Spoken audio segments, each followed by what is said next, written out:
This story right here, and shout out to Coco 2005 for sending it to me, is pretty much slowly but surely making its rounds around social media at this point in time. One, because of how infamous the case was, and because of what just recently happened. So, you see a picture and it has three boys in the picture. They were known as the Groveland Four. Now I know you only see three of them there, and the reason being is because one of the boys was actually killed before they could even be convicted, and these were the three that were still alive.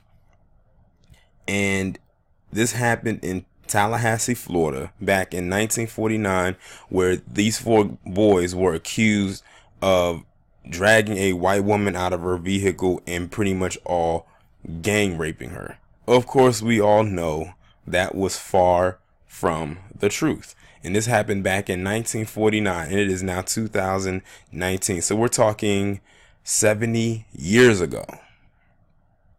Well, as of today, or maybe yesterday, depending on when it happened, the four boys were all giving a full pardon. 70 years later.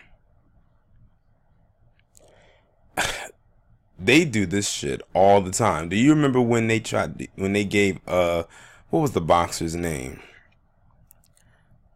Joe Louis. When they tried to give, then they said, "Oh, we're going to give him a pardon." Well, the guy's dead. He's not here to experience the pardon. And we know why he was locked up. It was pretty much for the same thing. Well, he had this black boxer who was just great at the sport of boxing. He was beating these white men's ass, and they got mad and upset, and they needed to find something to put on to him.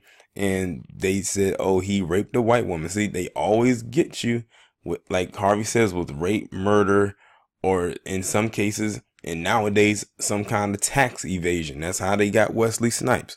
But anyway, these guys were given a full pardon, and that's not the only thing. What happened inside of the press conference while this was happening between, excuse me, the niece of one of the boys and the woman who is still alive, who claims that she was raped, was very interesting. So I'm going to go ahead and read this article coming from thestate.com so we can get the dialogue between the both of them. After a dramatic hour-long meeting that recalled events from nearly 7 decades ago, Florida Governor Ron DeSantis and the state's 3-member cabinet granted posthumous pardons Friday to 4 African-American men accused of raping a white woman in a 1949 case now seen as racial injustice. Keywords, they're now seen as racial injustice. Basically, back then, it wasn't seen as racial injustice. It was just considered business as usual. The case of the men now known as the Groveland Four have been documented in a book and is considered a blight on Florida's history. One of the four was killed before he could be charged, and the other 3 were convicted on dubious evidence. Basically, evidence that nowadays would be seen as incoherent. But back then, it was because they were simply black, and, that was enough to convict them. The families of the men accused of the assaults told DeSantis in the cabinet meeting at the clemency board that there is overwhelming evidence the men were innocent and there was no rape. The woman, who was 17 when she said she was raped, sat in a wheelchair and later told Governor DeSantis and the cabinet the rape did indeed happen, saying she was dragged from a car, had a gun pointed to her head, and was told not to scream or they will blow your brains out. At one point, the two sides briefly clashed. Beverly Robinson, a niece of one of the Groveland Four, was speaking to the governor and the cabinet when she turned to the woman and her sons. "It never happened. You all are liars. That's enough out of you," the woman said. "I know it's enough out of me. It's always enough when you're telling the truth," Robinson replied. The unanimous vote to pardon came almost 2 years after the state House and Senate voted to formally apologize to relatives of the Groveland Four and to ask then Governor Rick Scott to pardon the men. Scott, now a U.S. Senator, never took action. DeSantis replaced Scott on Tuesday and made the pardons a priority. "I don't know that there's any way you can look at this case and think that those ideals of justice were satisfied. Indeed, they were perverted time and time again. And I think The way this was carried out was a miscarriage of justice. The ordeal began in Lake County in 1949 when the 17-year-old said she had been raped. 3 of the men were arrested and severely beaten. A 4th, Ernest Thomas, fled. A posse of about 1,000 men were formed to hunt down Thomas. He was shot 400 times. When they found him sleeping under a tree, white residents also formed a mob and went to a black neighborhood, burning houses and firing guns into homes in a disturbance that took days to quell. Now that sounds awfully a lot like Rosewood. Y'all remember in that movie? That's sort of kind of what happened. You had this white woman that was having an extramarital affair on her husband, and then she claims that she was raped by a black man. They went and they over to the black side of the town and pretty much destroyed it. Charles Greenlee, Walter Irvin, and Samuel Shepard were convicted by an all-white jury. Other evidence that could have exonerated them, such as a doctor's conclusion that the teen probably wasn't raped, was withheld at their trial. Greenlee was sentenced to life, and Irvin and Shepard sentenced to death. Thurgood Marshall, later the first African-American justice on the U.S. Supreme Court, took up Irvin and Shepard's appeal for the NAACP, and in 1951, the U.S. Supreme Court ordered new trials. Just before the trials began, Lake County Sheriff Willis McCall shot Irvin and Shepard, claiming the handcuffed men tried to escape as he transferred them from prison to a jail. Shepard died. Irvin was shot in the neck and survived despite an ambulance refusing to transport him because he was black. He was again convicted, even though a former FBI agent testified that prosecutors manufactured evidence against him. Charges were never brought against any white law enforcement officers or prosecutors who handled the cases. Irvin was paroled in 1968 and found dead in his car while returning to Lake County for a funeral a year later. Greenlee was paroled in 1960 and died in 2012. Greenlee's daughter, Carol Greenlee, told DeSantis and the cabinet that there was overwhelming evidence that her father was innocent. He was accused, put in jail, and tortured for something he didn't do. The woman who said she was raped disputed the family stories. Y'all just don't know what kind of horror I've been through for all these many years. She said, I don't want them pardoned. No, I do not. And you wouldn't either. I know Robinson called me a liar, but I'm not no liar. Oh, bitch, shut up. Isn't it amazing that this old decrepit heifer is still alive, even though she's in a wheelchair? Who does that remind you of? Carolyn Bryant.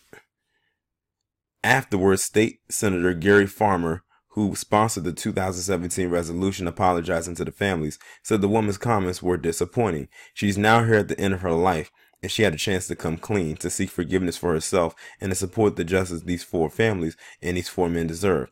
It's very sad that she lost this opportunity and continues to perpetuate this lie. This crime did not happen. The evidence is overwhelming. Members of the Greenlee family met with reporters after the vote. Carol Greenlee said while the family is grateful for the pardon, she wants her father exonerated. I started out with 2 goals in mind. One, for the world to know the truth, and that is my father is not a rapist. The second was to clear his name so his children, grandchildren, and nieces and nephews would not continue to walk around with this stigma, with the shame. Those 2 things were accomplished, and the complete exoneration will close the gap. That's our mission. Despite the pain the family went through, Greenlee's brother Wade said his parents always taught their children to love and not hate. If I had an opportunity this morning, I would have told the accuser that the Greenlee family... Oh, no. No. Why do I have to read this article and towards the end of it, you have to come with this forgiveness shit? No, I'm not even going to read that last part. Nope. I'm going to pretend that I didn't even see that. So we're going to stop right there. And this is not the Greenlee person. This is somebody completely different that they didn't talk about until the very end. It was only a couple sentences left anyway. I'm not going to even get to that part. But, yeah. Fuck that bitch. And I'm talking about that old decrepit one. They said there was no evidence, overwhelmingly no evidence to support the claim that she was raped. But she still wants to run with the lie that she was. And that it was them that did it. And she's still, unfortunately, breathing. Maybe there's a set of stairs nearby, if you get my drift. But yeah, like, this is not an uncommon type of story that we're dealing with here. This happened quite often back then. Very popular, by the way, too. And I bet there's some stories like this that are floating around that you never heard of. It's just that these got more attention. But I would say rest in peace to all four of these men. What the family should also go after too is some kind of financial restitution. It's one thing that you give them a pardon, but they also deserve to be compensated in some type of way as well. Like, they literally made their fathers and uncles, grandfathers, however they will be related, lives a living hell from that night forward.